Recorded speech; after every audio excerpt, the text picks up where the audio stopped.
Salam marketing Kristus. Pengusaha, kita bertemu lagi. Para marketing, kita juga berjumpa kembali di dalam acara tema yang berbeda. Kali ini saya akan bawakan judul Menabur di Tengah Krisis. Menabur di tengah krisis.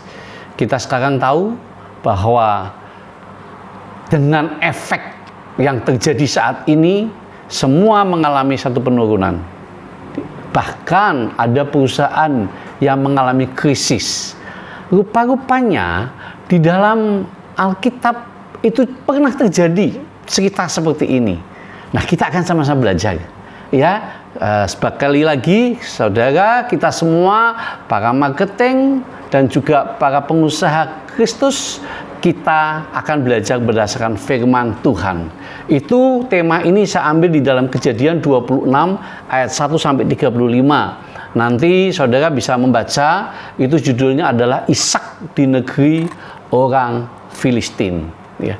Cerita ini kita tahu bahwa pada saat itu kondisi di negeri Filistin, di negeri itu mengalami, di tanah Palestina mengalami satu penurunan, kekeringan, sehingga akhirnya Ishak berencana mau pindah, mau mengungsi ke daerah lain. Namun apa yang terjadi? Tuhan tidak izinkan. Tuhan tidak izinkan, sehingga akhirnya cerita ini terus berkepanjangan. Akhirnya justru hasilnya adalah luar biasa sekali. Ayo kita akan sama-sama belajar, ya. Dan kita akan belajar tentang hal ini pada saat saudara dan kita semua sedang mengalami krisis ini. Maka kita mengambil beberapa langkah. Langkah yang pertama adalah tetap percaya dan taat pada Tuhan. Tetap percaya dan taat pada Tuhan. Di sini dikatakan, lalu Tuhan menampakkan diri kepadanya serta berfirman, janganlah pergi ke Mesir, diamlah di negeri yang kukatakan padamu.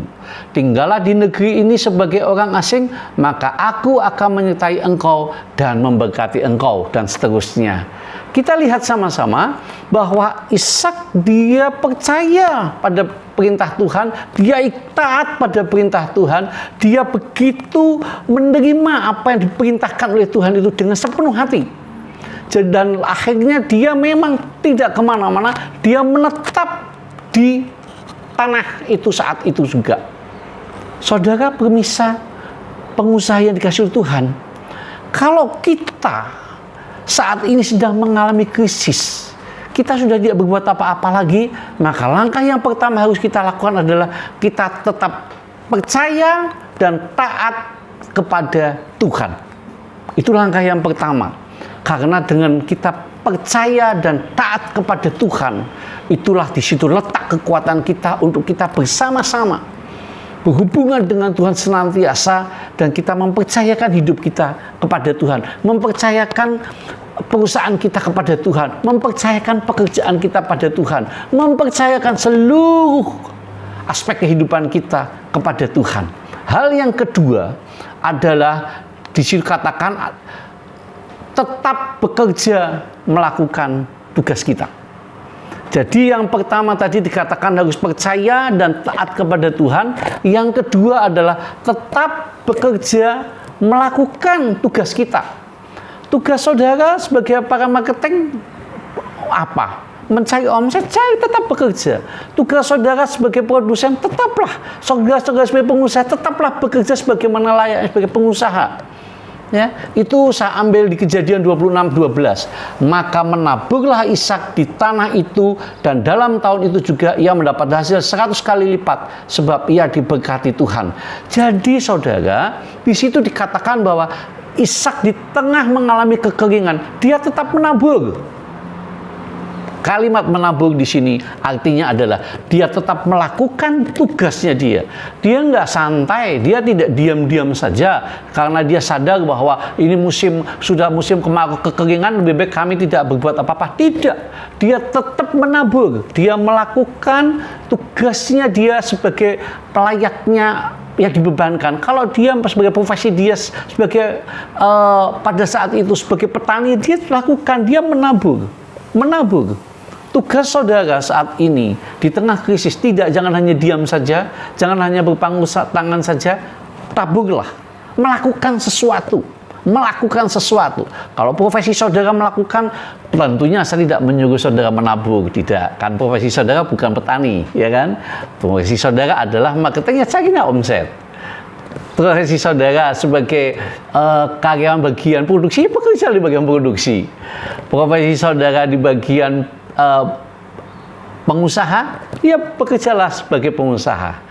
Profesi saudara sebagai kerja di bank, bekerjalah di bank. Itu yang kami sebut melakukan sesuatu. Kalau Ishak, ya karena dia profesinya seperti itu, dia menabur. Kalau saudara profesinya apa? Tentukan sendiri, karena memang itu sesuai dengan saudara. Namun, yang menjadi message buat kita pada tema berdasarkan tema ini adalah saudara tetap harus bekerja melakukan sesuatu sesuai dengan keinginan, sesuai dengan tugas saudara. Itu yang kedua. Dan yang ketiga adalah di situ dikatakan ada sebagai petani dia mesti bekerja dengan sungguh-sungguh, bekerja keras. 2 Timotius 2 ayat 6 demikian bunyinya.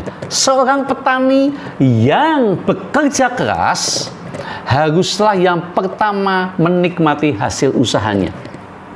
Seorang petani yang bekerja keras, artinya ada petani yang tidak bekerja keras, ya dia tidak bisa menikmati hasilnya.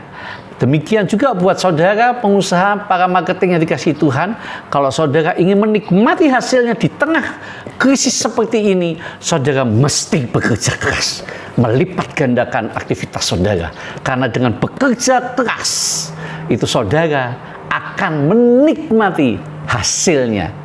Percayalah bahwa itu yang dilakukan Ishak, maka saudara pun pasti akan mengalami juga.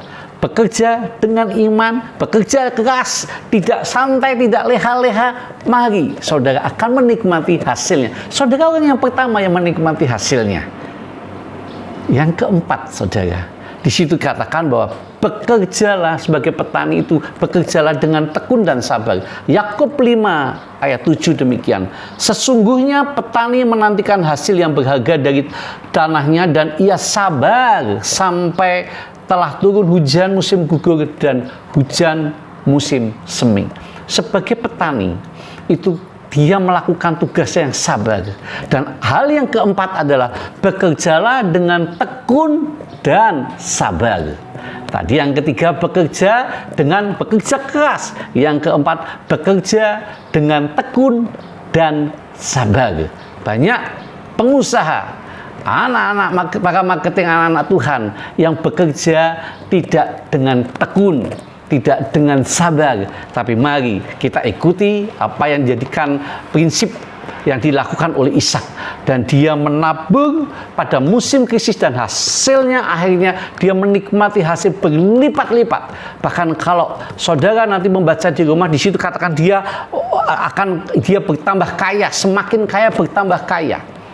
Saudara, satu hal yang luar biasa sekali, di tengah krisis dia melakukan sesuatu, maka dia menikmati hasilnya. Tentunya para pengusaha, para marketing yang dikasih oleh Tuhan, tentunya ingin menikmati ini, bukan? Saya juga ingin menikmati, saudara juga pasti ingin menikmati.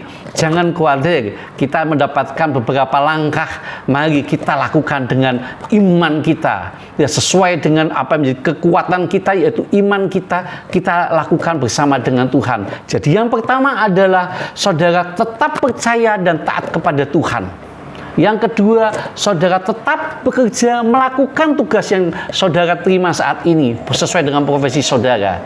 Yang ketiga, saudara bekerja dengan keras, fokus bekerja keras. Dan yang keempat, saudara bekerja dengan tekun dan sabar.